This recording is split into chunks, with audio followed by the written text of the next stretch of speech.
All right. Okay, so Brandon told me we're all supposed to be done at 11:45, but I think he told Brad that Brad was supposed to be done at 11:45. I don't work for Brandon anymore, and he can't fire me, so I'm taking as long as I want. And I made slides. Can we get those back up here, Steven?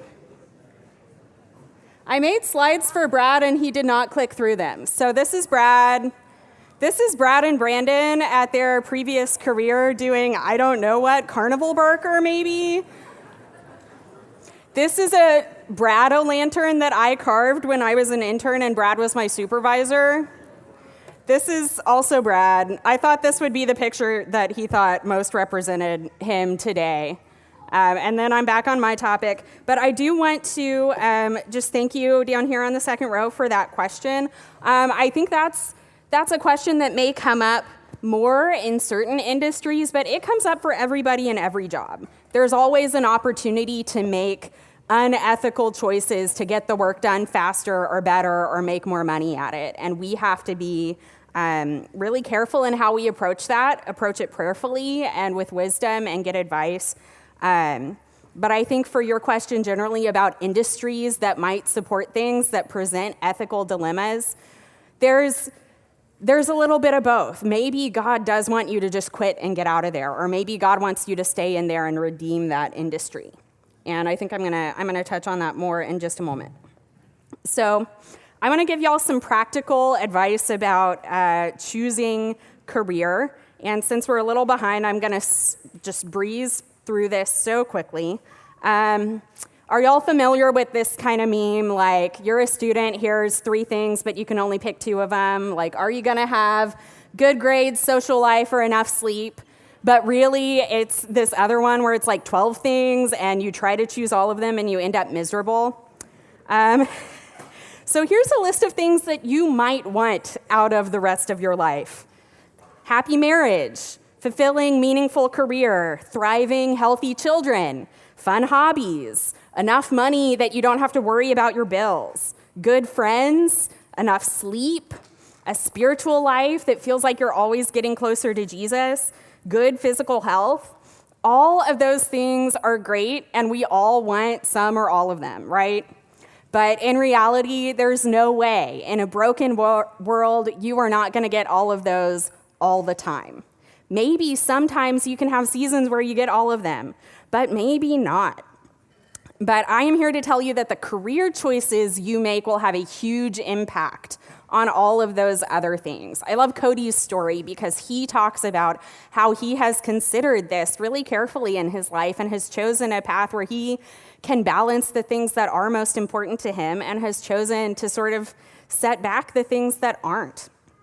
But I want to encourage you guys right now, as you're thinking through these choices, you are going to have to choose a balance between all of these things. And there's probably not an option where you get all of them to the level you want. I also want to give you some comfort just at this season of your life. Brad talked about, like, why are we giving 18 and 20-year-olds this task of choosing the career you're going to do for the next 40 or 50 years? Like, some of y'all are training for careers that will not be around in 20 years. Like, the choices you make today, they're gonna have to be flexible. It's not realistic to choose today the choice you're gonna have until you retire or until you die. So I wanna give you some comfort there. You can change later. Like, just because you're training for one career right now doesn't mean that's it forever. I went back to law school at, I think I was 29 when I started back in law school. And I felt like I was the oldest person there until I met another student who was in my same class year. He was in his 60s. He had a whole career as a doctor. And then he said, you know what, I think law school would be a fun retirement hobby. And he went back to school to be a lawyer. So if he can do that in his 60s, you guys, you can change careers in your 30s or your 40s. The choice you make today does not have to be the choice forever. But there are some things that have an expiration date on it. There are some things that you maybe can't do later, like having kids. If you put off having kids until you're 35 and then decide that's the first time you're going to start thinking about that, you may find that that option is closed to you already.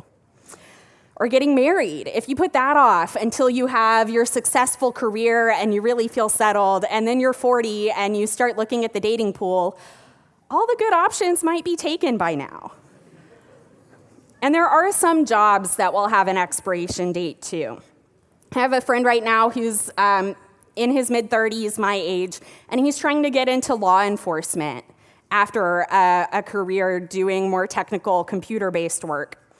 And there are a lot of law enforcement agencies and police departments that just don't want him because he's too old. They have a maximum age cutoff. And even for the ones where he still can apply, he has to go through a physical test, a physical fitness test that I'm guessing it would have been easier when he was 22 than when he's 35, right? Like, things change as you get older. So there are some jobs like that, but most of them aren't. There's a lot of freedom and flexibility in most jobs like that. So I hope that's a word of comfort to you if you feel really stressed out about picking the right one right now. If you want to change, you probably will have that option. Come talk to me about it later if you're thinking of that. And then remember that whatever plans you make today, to hold on to them loosely. Brad mentioned there's a song that has that in the chorus. I won't sing it to you. But I will read to you this verse from James. He says, "Now listen, you who say today or tomorrow, we will go to this or that city and spend a year there, carry on business and make money. Why, you do not even know what will happen tomorrow. What is your life? You are a mist that appears for a little while and then vanishes. Instead, you ought to say, if it's the Lord's will, we will live and do this or that. As it is, you boast in your arrogant schemes. All such boasting is evil." So when you make these plans, remember, your next breath isn't guaranteed. We make plans and we can dream big and we can shoot for those goals, but we have to remember to serve God today, right now, where you are. Don't wait to serve God in your future career or your future marriage or whatever's going to happen 10 years from now, because it might not happen. Do it today and hold on to your plans loosely, because things change. One of the big factors I think we all need to remember in thinking through jobs and career is money. Cody read from us a little bit from Matthew 6, where Jesus says, "Do not worry, saying, 'What shall we eat?' or 'What shall we drink?' or 'What shall we wear?' The pagans run after all these things, and your heavenly Father knows that you need them. But seek first his kingdom and his righteousness, and all these things will be given to you as well." Does that mean that we don't ask what the salary is when we agree to a job because God's going to take care of it? Probably not, no. But seek first God's kingdom, and he's going to make sure you're taken care of. But taken care of by God might not look like the kind of prosperity that the American dream has sold us. We need money, we need to pay bills, we need to buy groceries, we need to pay for somewhere to live. So we can't just pretend it doesn't matter. And God knows that we need those things. But if you spent much time in the Bible, you know that money can be dangerous. It tempts us to be greedy and ungenerous. When we don't have enough of it, we focus all of our energy on getting more. And if we have enough, we start believing that we did that ourselves and we don't need God anymore. Also in this conversation, I think it's important to remember that the dollar value our economy puts on some jobs is not the kingdom value that God puts on those jobs. I'm sure you can think of some examples of people who are really doing the Lord's work and struggling to make it. And other examples of people who are really doing something that does not look like the Lord's work, and they are rolling in cash. I don't need to give you examples. But remember that we are about doing God's work. An example from my life, I have worked for judges in 2 different court systems, and I went to a law school where about half of my colleagues in my year graduated and went to work for the big law firms, and My colleagues who are now 3 years out of law school who went into those jobs are making more money than a Texas State Supreme Court justice and a federal judge. And the judges are the ones who make the decisions about who wins and loses. But my colleagues who have 3 years of law school experience are earning more than them. We're just sending the money to the wrong kinds of jobs. But that's a problem with our economy and our system that we're in. But I really want to point out to you guys, money is one factor to consider in choosing your career. And it might be enough for you to get the compensation through the reward of knowing you're doing something meaningful and valuable in God's kingdom. Krista Hughes of Newberry College calls that the passion tax. When you do something because it's meaningful and you love it and you're willing to accept a lower pay than you would if you weren't doing it for those reasons.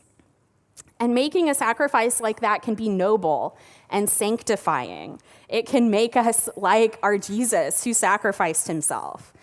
But I want you all to remember, if you're choosing to make a sacrifice like that, do it with your eyes open and recognize that when you choose a career like that, it may mean you're sacrificing some of the other things, some of those things on that first slide of the choose to. But I just want to remind you, store up for yourselves treasures in heaven. Because here, if you're storing up your treasures, they can get taken away by a layoff or inflation or a stock market crash. But the treasures in heaven will last.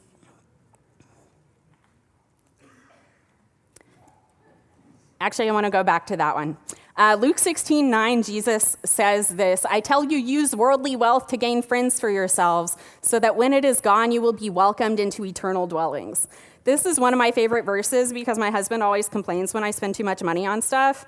But it's usually like I'm buying stuff for my friends or I'm throwing a party and I spend all the money on the food for the party. I'm like, I'm doing it to win friends for myself. Jesus told me to. You can't do this verse if you don't have some worldly wealth. So Jesus does not say all the worldly wealth is bad. He says use it for his purposes. Okay, greedy jobs.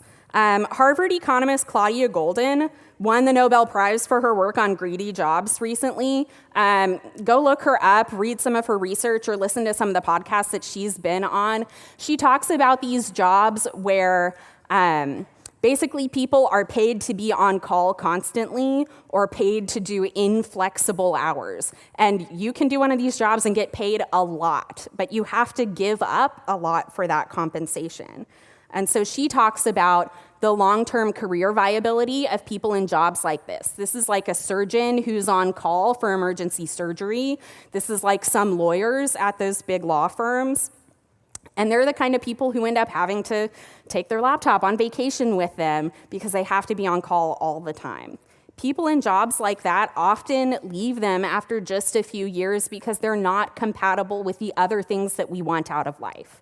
They're not compatible with getting to spend time with your kids or your spouse or your friends or being really invested in your church community because they just demand too much of your time.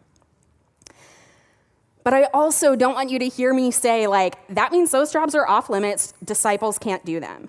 Because those jobs are some dark places that need the light of Jesus to shine in there. And I really hope and pray that some of y'all get motivated to go into those workplaces and be Jesus to the people who are doing that kind of work. But it is a sacrifice. You might not be able to do that and also have all of the other things that you're hoping for. I also want to talk about jobs that are inflexible but not high-paying. If any of you have ever aspired to be a pop star or a pro athlete, or I saw a hand go up. I didn't even ask you to raise your hands. Okay, raise your hands if you want to be a pop star or a pro athlete or a social media influencer. These are jobs that demand a lot and have a really inconsistent payback. It's like you can put in all the work, all the thousands of hours. You can even be really good at the job and still never actually get paid for it. And I am not saying don't do that job. Maybe that's the job where God wants you. But I want you to recognize if you choose that job, you are choosing not to do a lot of other things that come from having a stable paycheck and like some health insurance benefits. But we need disciples in those industries. They are dark places that need the light of Jesus. So maybe this is the job for you. My word to you is choose wisely with your eyes open. Don't stumble into one of these things and be surprised when it's harder than you expect. I'm warning you now. But we do need disciples in those jobs. Finally, there are some jobs that disciples probably just shouldn't be doing. Any job that's inherently sinful or relies on causing other people to sin is probably going to be off limits to a disciple. Remember that Jesus said it's better to have a large millstone tied around your neck and be thrown into the sea than to cause one of his little ones to stumble. That's a big deal. I like that Cody talked about his multiple job experiences in the club, because that's a good example of this next category. There might be some jobs that aren't inherently sinful and that they're off limits to every disciple, but they might need to be off limits for you if you know that you're going to be tempted towards certain things because of that job. So don't go be a bartender at the club if you know you have an alcohol problem. If you can't stop yourself from stealing, like, don't go be a bank teller. Don't put yourself into those temptations if you can resist it. Okay, and I was told I should not end my talk on evil jobs, so a word of hope. I am so excited that I get to do this talk with you guys because there's so much potential in this room. You're young, you get to make these choices. Most of you haven't totally screwed up your lives yet. You get to start fresh and do something amazing. And I really think that God has amazing things in store for you. And I think here is one of the best places you can be to be thinking about that right now. So I just want to encourage you. God has prepared good works in advance for you to do. And whatever job, whatever career, whatever kind of work you end up doing, do it for God and his kingdom, and you'll be blessed in it. Okay, you can clap.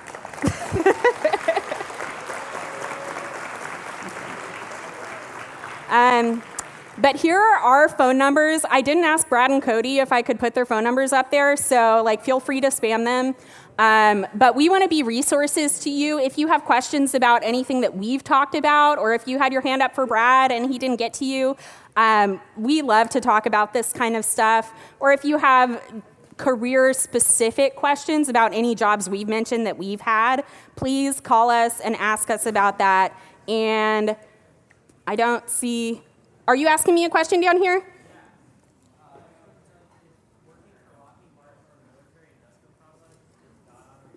Let's talk about that later.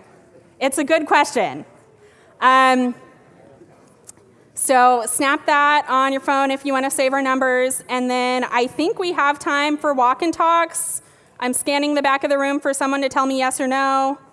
Someone's pointing. Paul's coming up here. Okay.